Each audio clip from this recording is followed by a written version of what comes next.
All right, guys, welcome to another episode of the Bitcoin ecosystem where we unpack Bitcoin topics week by week with the common priority of having an understanding of how Bitcoin actually works. And in today's episode, what we're going to talk about is the evolution of the Bitcoin narrative, one halving event at a time. So, if you really want to understand Bitcoin, not just the price, you need to understand the history behind it. And I say that because the narrative really has shifted and evolved over time. So Bitcoin undergoes something called 4-year halving cycles. And you might hear about this in the news, you might hear about it from your friends or others about this topic of Bitcoin halving cycles. And people put a lot of importance on it for a variety of different reasons. Halving cycles are also coincident with debt refinance cycles, are also coincident with presidential cycles, which are also coincident with different types of manufacturing cycles. So it seems like a lot of things happen on a cadence of happening every 4 years after the great financial crisis, right? So we're not going to get into all of those details in this video, but what we are going to do is talk a little bit about the Bitcoin history. And I think the history is important for people that are getting up to speed and people that are new to Bitcoin, because basically what it means is that the Bitcoin narrative and the story behind Bitcoin has shifted every single cycle. So in today's episode, what we're going to do is trace the Bitcoin history halving by halving from its earliest days as something called, obscure internet money to where it is in 2025. And in 2025, it is extremely strategic. It is viewed more than just a macroeconomic hedge against inflation, but it's also being viewed as a strategic asset by a lot of companies. You hear about MicroStrategy, you hear about others, but people are are taking active efforts in order to get Bitcoin on their balance sheet or have Bitcoin as a corporate treasury reserve asset. And even conversations at the national level in different countries about having Bitcoin being a potential part of national financial policy. So, of course, we had to start from somewhere in order to get to where we are today. And from 2009 to 2025, this is not a long history with respect to a financial asset, especially a new financial asset. So, it's actually quite impressive to see where we started from and where we are today, right? So, we're going to get into a lot more of these details in today's episode. So let's talk about the halving cycles and what are they? What do they look like, right? So essentially, the halving cycles. Well, actually, before we get into the halving cycles, I'm looking at my slides and I'm gonna have to talk about this because this is Bitcoin's adoption. We are at 3%. Every single episode, this will be my first slide. Reason being is 3% is almost nothing. And if you think about the fact that we're only at a 3% adoption rate, you can only surmise where we are in terms about the general awareness about how Bitcoin actually works. And I can understand that because from time to time, I get questions about Bitcoin, which make me realize that people don't even understand the underlying mechanics of Bitcoin or the technical mechanics of Bitcoin. And I'm not saying that you need to have a very deep dive understanding about how Bitcoin works, but you should know a little bit more than, oh yeah, Bitcoin is a cryptocurrency or Bitcoin operates because it's, there's a blockchain or there's miners in a Bitcoin network. A lot of people don't really understand what the entirety of the Bitcoin ecosystem actually entails. So that's part of the reason I am going to continue to do this week after week, day after day. So this is a chart of all of the Bitcoin halvings. And every single halving event results in a narrative change that happens every single cycle. And it's also in part because Bitcoin's supply schedule forces the world to pay attention at very predictable intervals. And so every halving cycle, you hear a new narrative of Bitcoin, right? It seems like Bitcoin almost reinvents itself every 4 years, if I'm to be honest. But every 4 years, technically speaking, the block reward that the miners receive gets cut in half. And we talked about this in a previous episode where we discussed the actual mathematical formula that you can use in order to predict new Bitcoin issuance or the supply of Bitcoin over time. It actually models a logarithmic function that asymptotically hits the year 2140, in which case no more new Bitcoin are issued for all intents and purposes, right? And this obviously draws attention to its scarcity. But what's really important is that each halving cycle also brings a new wave of participants, right? So the people who bought Bitcoin in 2012 are definitely not the same people who bought Bitcoin in 2017 or today, right?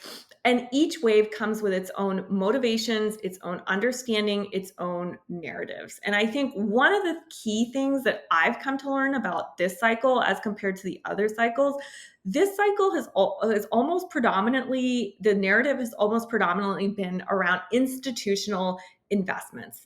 And the question mark that everyone, or the question that everyone keeps asking is where are the retail investors? Where are they? Where did they go?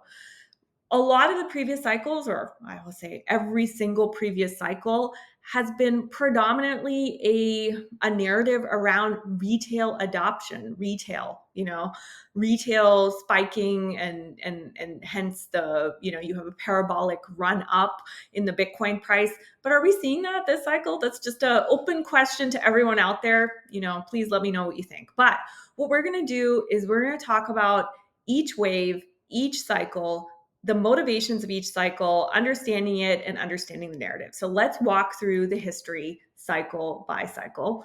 And so, in fact, I have 4 different cycles that I would like to talk about, and I label them as such. Number 1, we talk about magic internet money, right? Or I would label this as Bitcoin as a shady or nefarious experiment, but I call it magic internet money. But anyways, the second halving, we talk about Bitcoin as being digital gold. In the third halving, we're going to talk about Bitcoin as being an asset with more and more institutional interest. We also, try to understand the impact of the COVID-19 pandemic on Bitcoin. And then fourth, this is the current halving cycle that we're all under, which we're seeing Bitcoin being thought about in far more strategic terms and in the terms of financial infrastructure, which is huge. So let's talk about it. We're going to start with magic internet money. And so in the first halving cycle, what did we see, right? So this is the same chart. You can see all of the halving cycles. And the halving event that happened here happened in November of 2012. And in this case, the block reward dropped from 50 Bitcoin to 25 Bitcoin. So back in 2012, I would say Bitcoin was quite an underground experiment, right? It was traded on obscure forums. You would have a lot of, news associated with Bitcoin. It was being used by bad actors, doing a lot of bad things. You had forums and early use cases, the most infamous one being Silk Road. It's Silk Road, the anonymous market, and I had to kind of hide some of the things that you could search for. But anyway, Silk Road was one of the most infamous ones, right? But in 2013, I would say that the media and basically everyone seized on Bitcoin as a part of the dark web, right? That there was a lot of obscure things being done on Bitcoin. It was magic internet money. It was traded on obscure forums like Bitcoin Talk. It was mined on CPUs and potentially GPUs, but largely by hobbyists or people that were primarily discussing other topics like cryptography or cypherpunk circles, right? But few thought of it as serious money. And unfortunately, that perception stuck for years. And it was, Bitcoin was seen as a tool used by nefarious actors. And you can see here, Silk Road was shut down, right? So this is where Bitcoin was way back when it started. It was a tool for bad news bears, if I would put it that way. So, and then you had articles like these, right? The Bitcoin crash of 2013. Don't you feel silly now, right? So, behind the scenes, something powerful was indeed happening. And for the first time, Bitcoin hit what was called price discovery. Bitcoin went from $12 at the time of the first halving to $1,000 in late 2013. Of course, it did spike down. We did have a crash, but the spike attracted the first wave of speculative retail investors. But the infrastructure was incredibly fragile, right? And so we had things like the Mt. Gox collapse in 2014. But at the end of the day, this is where Bitcoin started from. And this first cycle was all about experimentation. It was all about ideology. And Bitcoin was seen as a rebellion against central banks. It was seen as a technological curiosity. It was marveled at from the perspective of the cryptographic technical characteristics that it had. But in the mainstream media, it was sketchy, it was shady, and it was used by all sorts of nefarious actors for nefarious actions. So that was where Bitcoin started from, and it's important to understand this history, that not everything was squeaky clean at the very beginning. So then we had the second halving cycle. And in this halving cycle, we started hearing the terms digital gold, right? And so this is the chart of the second halving cycle. In the second halving cycle, that event happened July 9th of 2016. In this case, the block reward dropped from 25 Bitcoin to 12.5 Bitcoin. But by the second halving event, the conversation certainly began to mature. You had exchanges like Coinbase and Bitstamp. They were now being regulated in major jurisdictions. The era of the Silk Road and all the nefarious activities was fading, and big financial thinkers also started to pay attention. And I will say at this period of time between 2016, 2017, 2018, this is also where I started to hear about Bitcoin being adopted by companies or being researched by companies for all sorts of blockchain enabled use cases. Of course, Bitcoin operates on a blockchain, and blockchain as a technology was being investigated by financial institutions, by operational companies, by healthcare, and all sorts of use cases that were enabled by blockchain in order to establish trust between an ecosystem of participants, or smart contracts in order to allow for trustful exchanges or easy exchanges for a variety of different things. And so this is the first time blockchain technology actually came to the fore in a lot of corporations. So, anyways, the new narrative that emerged after this halving cycle was Bitcoin as digital gold. Of course, the parallels are obvious, right? Bitcoin has a mathematically capped supply of 21 million. There will never be more than 21 million Bitcoin, no matter what you do. Gold also has a fixed supply, right? Gold has to be mined. It's a very intensive operation in order to mine for gold. It's capital intensive, FTE intensive. It's machinery and mechanically intensive. It's, there's all sorts of sustainability and environmental concerns around mining of gold. But anyways, it's an intensive process to mine gold. Bitcoin is also digitally mined through proof of work, and it is in itself an intensive process. And we're going to talk about how Bitcoin is digitally mined and what that means in future episodes. But that is really the heart of a lot of what makes Bitcoin truly special. So we're going to get into that. And like gold, Bitcoin was also increasingly being viewed as a hedge against fiat debasement. And we talked about fiat and fiat currencies and debasement in a previous episode, so do check that out. But this was also the first time Wall Street analysts started to write serious research reports about Bitcoin. Hedge funds also started quietly adding Bitcoin to their portfolios as an uncorrelated asset, right? And price-wise is always important to mention what happened for, in terms of the price. But that cycle, kickstarting in 2016, saw the Bitcoin price rise from $600 at the halving to nearly $20,000 in December of 2017 before it came crashing back down to $3,000 in 2018. So there's always that big parabolic run up and then the crash back down. But the crucial shift here was the narrative shift, right? Bitcoin was, again, all of the associations of Bitcoin that were seen in the previous halving cycle were no longer then associated to Bitcoin, or those associations were waning in this halving, in the second halving cycle. And then the phrase digital gold started to appear in things like Bloomberg and CNBC and other financial media outlets. So that narrative of Bitcoin as a hedge or a store of value would stick, and it laid the groundwork for what came next in the third halving cycle. So the third halving cycle, I call it COVID and institutional interest, but basically institutional interest started to expand and Bitcoin started to being viewed as an inflation hedge. So this halving event happened May 11th of 2020. The block reward here dropped from 12.5 Bitcoin to 6.25 Bitcoin.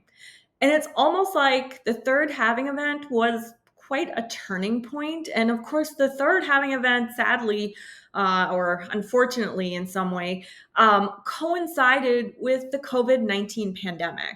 So the third halving event was May of 2020. For all intents and purposes, you could say that the COVID-19 pandemic started in March of 2020. That also coincided with the whole market collapse that we saw in the S&P 500, the NASDAQ, all global financial markets that happened because all economies started to shut down due to this COVID-19 pandemic. But the timing couldn't have been more, oddly enough, perfect, because what happened during COVID-19? Of course, economies were shut down. Everything came to a grinding halt. But governments, in order to prevent collapse, our governments around the world started to print unprecedented amounts of money and artificially inject the financial system with unprecedented amounts of money, driving inflation concerns. And we are still in 2025 dealing with those inflation concerns today. So suddenly, Bitcoin's fixed supply wasn't just some form of technical feature.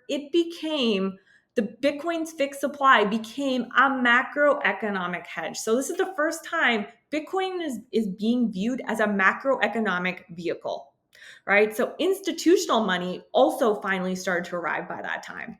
So what we saw, and again, we're still seeing this today, you have MicroStrategy, right? MicroStrategy actually made headlines in August of 2020 by converting its corporate treasury to Bitcoin and calling it a superior store of value to cash. So you see MicroStrategy here on the slide. You see Michael Saylor smiling away as he normally is, I guess. But if you Google YouTube videos or some of his talks in and around that time frame in which he recounts what happened or where MicroStrategy was, the turmoil it was in early in that 2020 year, and basically how he came to find Bitcoin or learn about Bitcoin, and then enact a strategy that MicroStrategy has basically pioneered. It's remarkable. And I suggest, if I find some links, I'll also put it in the chat. But really, really important to understand, how this kind of came about and how MicroStrategy led the charge.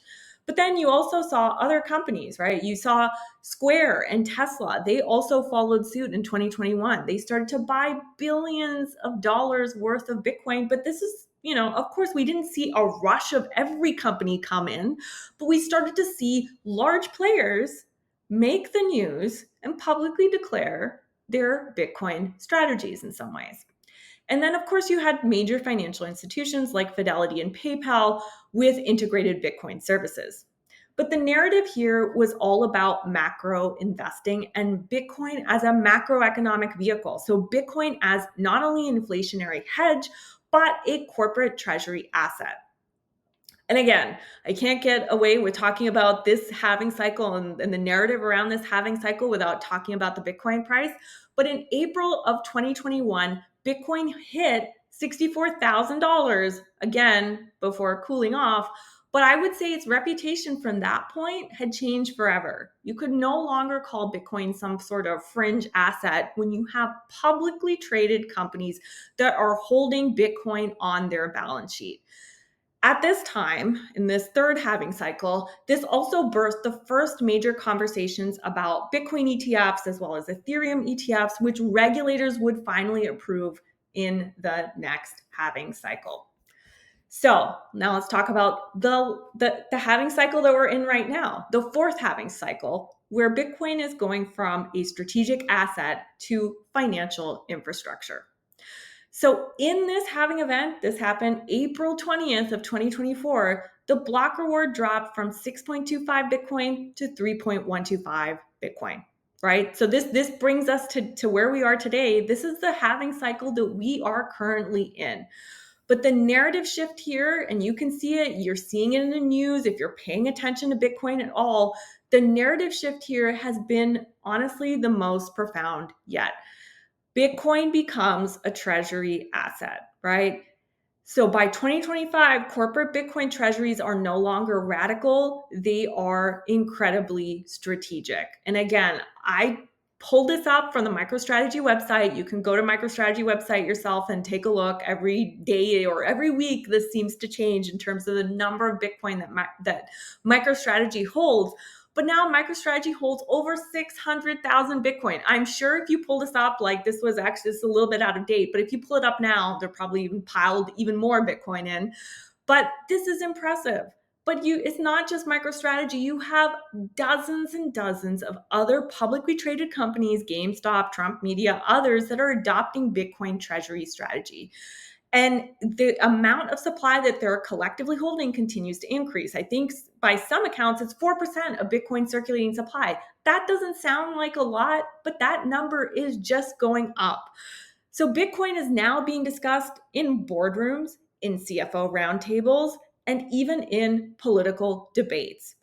And one of the most important things that happened in this cycle was the approval of the spot Bitcoin ETFs, which happened in early 2024. And you can say that probably happened in the previous cycle, but anyways, it happened in early 2024. It was a watershed moment. You now have a different method of holding Bitcoin, which is the ETFs, right? So you have Blackshares, iShares, Bitcoin Trust, or IBIT alone. That, IBIT alone surpassed $18 billion of assets under management. That number just continues to increase day after day, month after month. And you have massive net ETF inflows, which have poured into Bitcoin ETFs, Ethereum ETFs, in the past year, in this year, making it easier than ever for funds and asset managers in order to gain exposure. But what does this mean? This means the ETFs have basically created an accessibility narrative, in the sense of this accessibility has shifted the narrative of Bitcoin from speculative retail trading to a regulated institutional grade product. And this shift is also kind of interesting. As I mentioned at the beginning of this episode, people have asked in this cycle, where are all the retail?